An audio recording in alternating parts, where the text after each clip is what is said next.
आइए दोस्तों बात करते हैं कोरोना को लेकर आज दिन भर की तमाम बड़ी खबरें और हेडलाइंस न्यूज के अपडेट पर नजर डालें। तो सबसे पहले तो एक अच्छी खबर है दोस्तों, योग गुरु बाबा रामदेव की कंपनी पतंजलि ने भी कोरोना वायरस की दवाई को लॉन्च कर दिया। जी हाँ, बड़ी खबर आप देख पाएंगे कि अब 14 दिन में ठीक होंगे कोरोना मरीज। बाबा रामदेव ने 3 दवाइयां लॉन्च की है इसको लेकर। दरअसल दोस्तों बाबा रामदेव ने कोरोना की दवा लॉन्च कर दी है जिसका नाम है कोरोनिल। कीमत है इसकी 545 रुपए। कब और कहां से मिलेगी ये दवाई, हम आपको पूरी जानकारी तो बताएंगे। इसके अलावा आखिर ये दवा कितना असर करती है, इसको लेकर जो एक्सपेरिमेंट प्रयोग किए गए ना, उनके नतीजे वाकई में आपको चौंका सकते हैं। भारत के आयुर्वेद से बनी हुई है ये दवा और भारत के आयुर्वेद में कितनी ताकत है शायद आप और हम इसका अंदाजा भी नहीं लगा सकते हैं। जी हाँ, इस दवाई के बारे में डिटेल में आपको जानकारी बताऊंगा। इसके अलावा भी कोरोना के अभी ताजा क्या आंकड़े चल रहे हैं भारत और दुनिया में जानेंगे। साथ ही कोरोना को लेकर कुछ और बड़ी खबरें और हेडलाइंस न्यूज अपडेट भी मैं आपको बताऊंगा। बात कर रहे थे दोस्तों अपन की बाबा रामदेव ने कोरोना की दवाई को लॉन्च कर दिया। आयुर्वेद में आ गई है कोरोना की दवा, इन जड़ी बूटियों का इसमें इस्तेमाल किया गया। जी हाँ, तो दरअसल दोस्तों कोरोना वायरस का प्रकोप पूरी दुनिया में बहुत तेजी से फैल रहा है। इस वायरस के संक्रमण से बचने के लिए दुनिया भर के वैज्ञानिक लगातार दिन रात इसकी वैक्सीन, टीका, दवाई, टेबलेट, गोली वगैरह खोजने में लगे हुए हैं।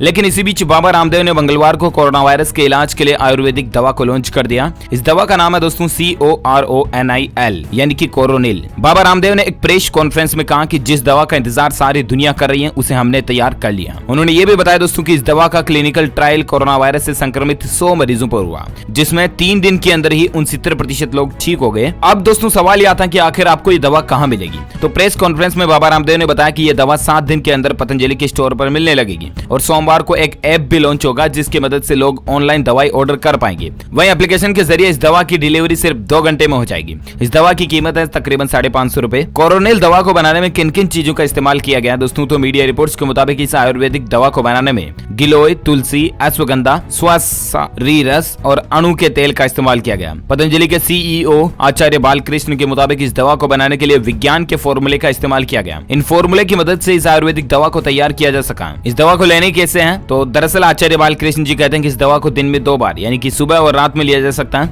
उन्होंने दावा किया दोस्तों कि कोरोना संक्रमित मरीजों के लिए दवा कारगर साबित होगी। इस दवा के क्लिनिकल ट्रायल के दौरान कोरोना मरीजों पर इस दवा ने सकारात्मक असर दिखाया है। तो ये राहत की बात है। वाकई में ये दवा काम कैसे करती है, इसका सिस्टम क्या होता है, तो दरअसल आचार्य बालकृष्ण जी कहते हैं दोस्तों की दवा में मौजूद अश्वगंधा जो है वो कोरोना के रिसेप्टर बाइंडिंग डोमेन RBD को शरीर के एंजियोटेंसिन कन्वर्टिंग एंजाइम यानी कि ACE से नहीं मिलने देता है और इसका परिणाम यह था कि कोरोना वायरस इंसानी शरीर की स्वस्थ कोशिकाओं में नहीं घुस पाएगा। इसमें मौजूद गिलोय कोरोना संक्रमण को रोकता है और एटलीस्ट दोस्तों भारत के लिए बड़े ही गौरव की बात होगी अगर ये वाकई में दवा असर कर पाती है। तो देखते हैं कॉमर्शियली लॉन्च होने के बाद कितना अच्छा इफेक्ट इसका मार्केट में देखने को मिलता है। ये पूरी दुनिया में दोस्तों भारत का नाम रोशन करने वाली दवा साबित होगी अगर वाकई में ये परफेक्ट काम कर जाती है। तो देखते हैं इसके नतीजे क्या आते हैं। आप ऑनलाइन भी इसे ऑर्डर कर पाएंगे बहुत जल्द। पतंजलि ने कोरोनिल किट भी लॉन्च किया है जिसकी कीमत 545 रुपए मैंने आपको बताया। इस किट में आपको कुछ और चीजें भी मिलती हैं। एटलीस्ट सभी चीजें दोस्तों आपकी इम्यूनिटी बूस्ट करती हैं, बीमारी से लड़ने में आपको मदद करती हैं, ठीक है ना। चलिए अगला अपडेट है दोस्तों की दूसरी तिमाही में वैश्विक व्यापार में आएगी 18.5% की गिरावट। ये अनुमान से कम बुरा है, ये कहना है दोस्तों WTO यानी कि विश्व व्यापार संगठन, वर्ल्ड ट्रेड ऑर्गेनाइजेशन ने यह अनुमान जारी करते हुए कहा दोस्तों की कोरोना वायरस की वजह से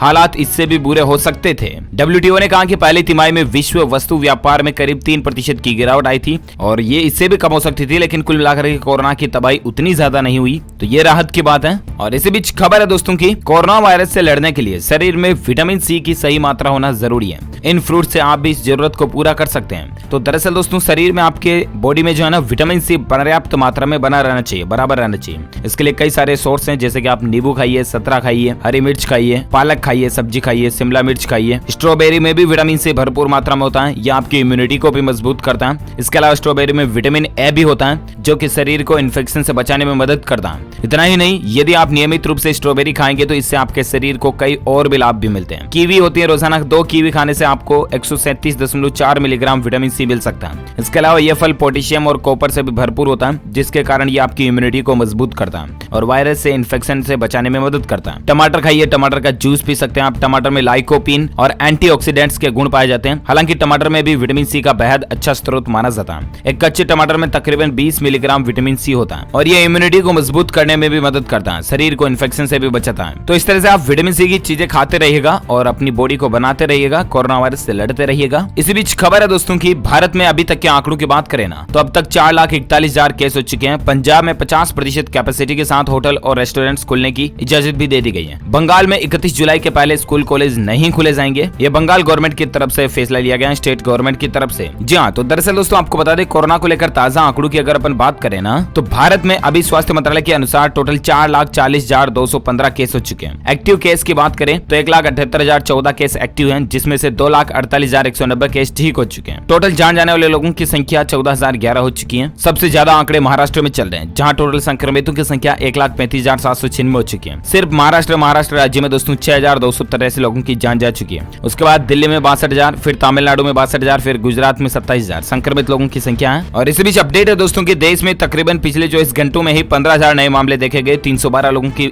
जान गई। और इसके बाद ताजा आंकड़े क्या थे मैंने आपको बता ही दिए। साथ ही एक अच्छी खबर यह है दोस्तों कि भारत में 56% तक कोरोना मरीजों के स्वस्थ होने की या ठीक होने की दर पहुंच चुकी है। एक दिन में तकरीबन 11,000 मरीज ठीक हुए हैं। ये राहत की बात है दोस्तों की संक्रमित लोगों की संख्या जैसे जैसे बढ़ रही है ना, रिकवरी रेट यानी कि ठीक होने की संख्या भी उतनी ही बढ़ती जा रही है। आज के कोरोना अपडेट को लेकर कुछ खास बातों में आप देख सकते हैं पॉइंट्स और हाइलाइट्स से, जिसमें दोस्तों देश में 56% मरीजों की स्वस्थ होने की दर पहुंच चुकी है। एक दिन में करीब 11,000 मरीज ठीक हुए हैं। बाबा रामदेव की कंपनी ने कोरोना की दवाई को लॉन्च कर दिया। रामदेव बोले दोस्तों की दवाई से 100% मरीज ठीक हो चुके हैं। देश में 24 घंटों में कोरोना वायरस के 14,933 नए मामले देखे गए। एक दिन में कोविड-19 से 312 लोगों की जान गई। भारत देश में कोरोना वायरस मरीजों की टोटल संख्या 4,40,215 पहुंच चुकी है। अब तक मौत होने वालों का आंकड़ा भी कितना आप देख सकते हैं। वहीं कोरोना वायरस को लेकर राजनीति भी चलने लगी है। आप देख सकते हैं प्रियंका ने आगरा में कोरोना के मामलों में मृत्यु दर को लेकर योगी सरकार पर निशाना साधा है। जी हां दोस्तों, कांग्रेस महासचिव प्रियंका गांधी वाड्रा ने उत्तर प्रदेश के आगरा में कोरोना वायरस के मामलों में कथित तौर पर सबसे ज्यादा मृत्यु दर होने को लेकर मंगलवार को राज्य की भाजपा सरकार पर निशाना साधा और कहा कि मुख्यमंत्री योगी आदित्यनाथ को इस स्थिति पर जवाब देना चाहिए।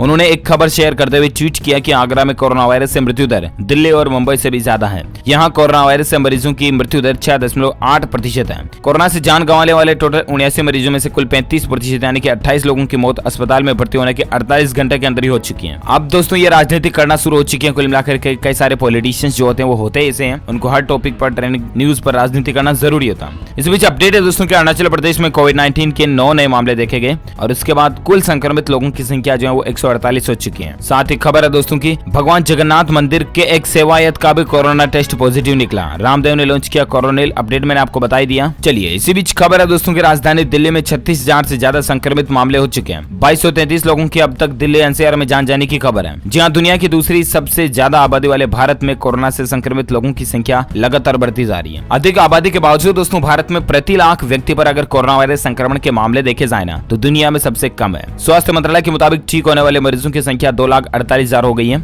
और ठीक होने वाले मरीजों की दर जो है वो तकरीबन 56% या 55.77% तक पहुंच गई है। इसी बीच अपडेट है दोस्तों की लॉकडाउन के बाद तेजी से बढ़ रही है कोरोना के मरीजों की संख्या, हर 10वां सैंपल पॉजिटिव निकल रहा है। जहाँ ये भी एक रिपोर्ट में आंकड़ा निकल कर आ रहा दोस्तों। लॉकडाउन के बाद आपको पता होगा देश में तेजी से कोरोना संक्रमित मामलों की संख्या बढ़ती रही है। लॉकडाउन के दौरान हर 25वां सैंपल संक्रमित रहा था, लेकिन अब दोस्तों हर 10वां सैंपल पॉजिटिव मिल रहा है, यानी कि 10 में से एक टेस्ट में पॉजिटिव आ रहा, जबकि पहले लॉकडाउन के पहले 25 में से एक टेस्ट में पॉजिटिव आ रहा था। 19 मई से लेकर 21 जून के बीच रोजाना जांच में बढ़ोतरी भी हुई है। इस बीच 44 लाख से भी ज्यादा लोगों की जांच हुई है। वहीं इससे पहले तक 24 लाख सैंपल की ही जांच हुई थी। आईसीएमआर यानी कि Indian council of medical research के मुताबिक दोस्तों 19 मई तक कोरोना वायरस को लेकर 24 लाख जांचें हुई थी। 21 जून तक यह संख्या बढ़कर 68 लाख तक पहुंची थी। तो ये आंकड़ा और डिटेल्स ज्यादा जानकारी आप स्क्रीन पर देख सकते हैं। और इसी बीच खबर है कि जानिए चीन, पाकिस्तान, नेपाल, बांग्लादेश सहित 7 देशों में आखिर कोरोना का हाल क्या चल रहा है, जिसकी सीमाएं भारत से लगती हैं। जहां एक एक करके मैं आपको सभी कंट्रीज के हाइलाइट्स बता देता हूं। चीन में कोरोना की बात करें दोस्तों तो चीन से शुरू हुआ कोरोना का सफर अब भी वहां जारी है।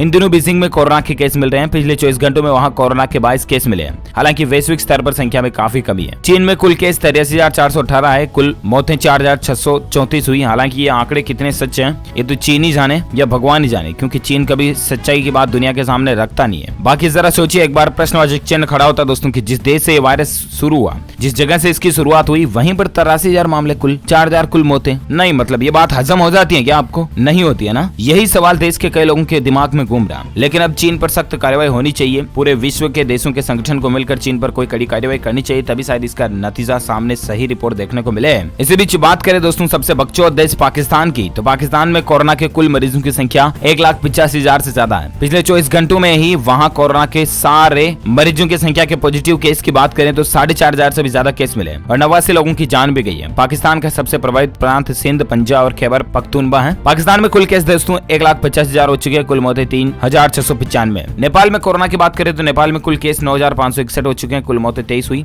भूटान में दोस्तों 69 केस कुल आए, मौतें 0 है। बांग्लादेश में 1,19,198 केस आए, मौतों की संख्या 1545 है। अफगानिस्तान में 29,481 कुल केस आए, मौतों की संख्या 618। म्यांमार में 291 कुल केस, मौतों की संख्या 6 है। तो ये दोस्तों वो कुछ कंट्रीज हैं जिनकी सीमाएं भारत से लगती हैं। उनका ताजा कोरोना अपडेट उम्मीद आपको जानने मिला होगा। और इसी बीच खबर है कि कोरोना से गोवा राज्य में भी पहली जान जाने की खबर है। अभी गोवा राज्य का क्या स्टेटस चला, तो दरअसल आपको बता दें गोवा में कोरोना वायरस के कारण सोमवार को एक 85 वर्षीय महिला की मौत हो गई। राज्य में संक्रमण से पहला मौत का मामला है ये। स्वास्थ्य मंत्री विश्वजीत राणे ने बताया दोस्तों की महिला उत्तरी गोवा के मोरलम गांव की रहने वाली थी और उसका ESI अस्पताल में इलाज भी चल रहा था। सरकार ने मोरलम गांव को कंटेनमेंट जोन घोषित कर रखा है। राणे ने कहा कि इस राज्य में कोविड-19 से ये पहली मौत हुई है। तो ये दोस्तों आज दिन भर की कोरोना न्यूज अपडेट्स को लेकर हेडलाइंस न्यूज अलर्ट अपडेट आपको जानने मिले होंगे। वैसे आप मुझे नीचे कमेंट करके बताना दोस्तों की आपके राज्य में अभी कोरोना के आंकड़े कितने चल रहे हैं और क्या आपके जिले, आपके शहर, आपके गांव में भी कोरोना वायरस के संक्रमण के मामले हैं या नहीं। आप कमेंट करके बताइएगा। साथ ही इस वीडियो को लाइक करना, ज्यादा से ज्यादा अपने दोस्तों के साथ फेसबुक और व्हाट्सएप पर शेयर भी करना। और अगर आप DLS न्यूज चैनल पर पहली बार आए हैं ना तो चैनल को सब्सक्राइब करके बेल आइकन जरूर दबा देना ताकि आपको रोजाना के ताजा अपडेट्स तुरंत आपके मोबाइल पर मिलते रहेंगे। Thank you, take care, good bye, जय हिंद, जय भारत, वंदे मातरम।